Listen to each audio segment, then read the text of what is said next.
we'll be working on the hinge, hip hinge, and warming up to a Romanian deadlift.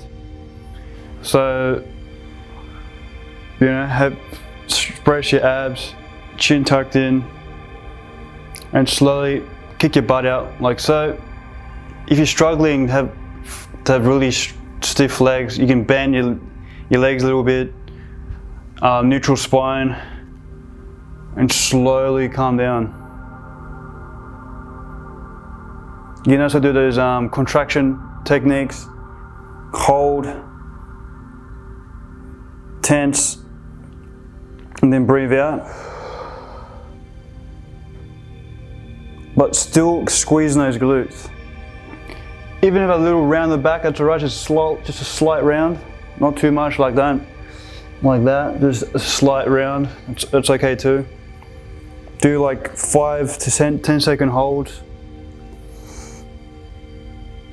And then exhale out. Always breathing as you come down. Breathe into it. And then breathe out. Breathe in. And then breathe out. So as you get deeper, you're always mentally focusing on squeezing the glutes and hamstrings. If you want to improve the lengthening of the hamstrings, you can always use a dumbbell or kettlebell.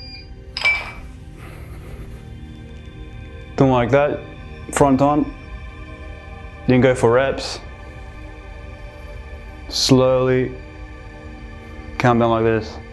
And in time, you can grab 2 weights either side and start going for reps. Like so. And then you can move onto the barbell and start lifting. I won't get into it straight away, but make sure you don't have your lower back might be a little bit activated. That's also okay. Just make sure engage the glutes and hamstrings always. So you always start off progressively from body weights to dumbbells and into barbells if you wish, and just test out. There's another variation with this exercise with a kettlebell.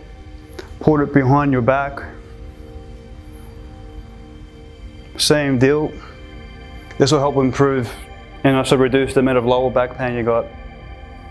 Just make sure never work with lower back pain. You don't want to do this. You can also do this. It's just another variation. And the same technique, contraction and holds. So this will help improve the hip hinge, which is essential for any deadlifting movements and anything you do in life when you pick up stuff. So we'll slowly move into the single leg stuff in the next video.